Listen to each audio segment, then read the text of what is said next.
کا حق ہوتا ہے اس میں بھی مسافروں کے لیے یعنی مسافروں کی مدد کا انتظام کرنا چاہیے۔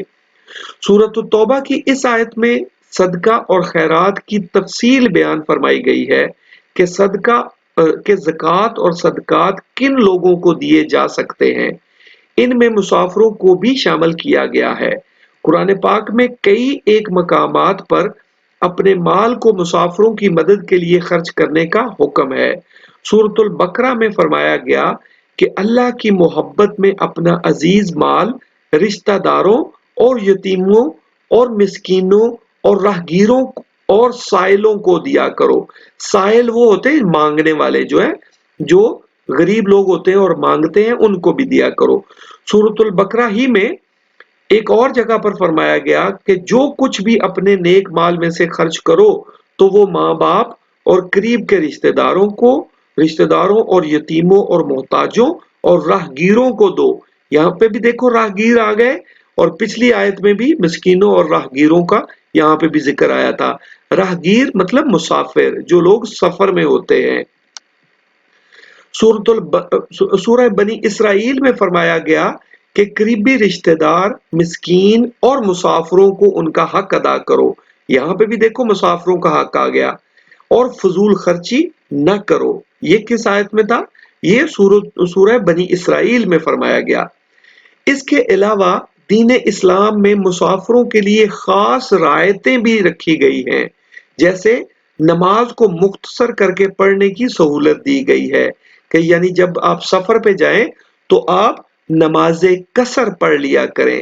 یعنی نماز قصر مطلب تھوڑی نماز، چھوٹی مختصر کر کے نماز پڑھی جا سکتی ہے۔ اور روزہ رکھنے کی بھی چھوٹ دی گئی ہے، یعنی مسافروں کو روزہ یعنی جب ہم سفر میں ہوتے ہیں تو روزہ رکھنے کی بھی چھوٹ ہے کہ بعد میں رکھ لیں، اور سفر میں روزہ بے شک نہ رکھیں۔ اور ان سب سے ہمیں سمجھ لینا چاہیے کہ مسافر اور مہمان کی عزت و احترام اور ان سے نیک سلوک اور مدد کرنا کتنا اہم ہے، اور ایسا کرنے سے ہم اللہ تعالیٰ کی رضا حاصل کر سکتے ہیں۔ سب سے بڑی بات ہمارے لیے یہ ہے کہ ہم اپنے رب کی رضا حاصل کر سکتے ہیں، اپنے رب کو راضی کر سکتے ہیں مسافروں کی خدمت کر کے۔ صرف مسافروں کی خدمت اور مسافروں کی مہمان نوازی کر کے ہم اپنے رب کی رضا حاصل کر سکتے ہیں، اپنے رب کی خوشی حاصل کر سکتے ہیں، اور یہ بہت بڑی بات ہے۔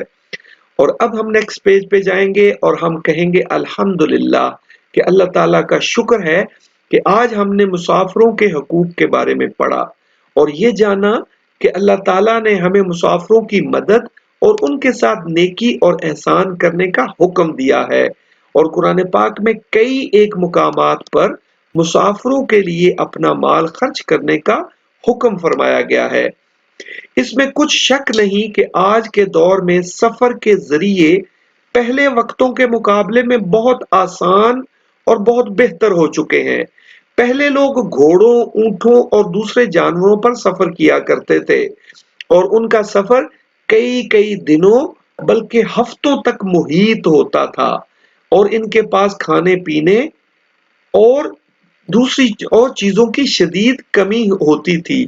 اور آج کے دور میں لوگ اپنی تیز رفتار گاڑیوں میں سفر کرتے ہیں اور ان کے پاس اپنی ضرورت کی ہر شے موجود ہوتی ہے، لیکن پھر بھی کبھی کسی کی گاڑی خراب ہو سکتی ہے، کبھی کوئی مسافر بیمار ہو سکتا ہے، کبھی کسی کے پاس پیسے گم ہو سکتے ہیں، کبھی کسی کے پاس پانی یا کھانا ختم ہو سکتا ہے، کبھی کوئی رستہ بھول سکتا ہے، اور کبھی کوئی اپنے ساتھیوں سے جدا ہو سکتا ہے۔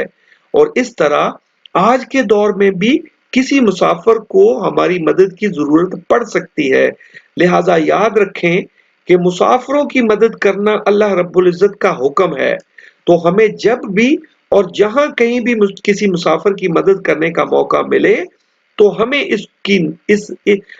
اس نیکی کو ہاتھ سے نہیں جانے دینا چاہیے۔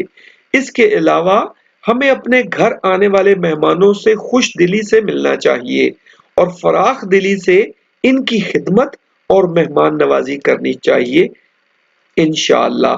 اور ہم اپنے رب سے دعا کرتے ہیں کہ اللہ رب العزت ہمیں ان باتوں کو سمجھنا اور ان پر عمل کرنا نصیب فرمائے اور مسافروں اور مہمانوں کی مہمان نوازی کرنے کی توفیق عطا فرمائے، آمین یا رب العالمین۔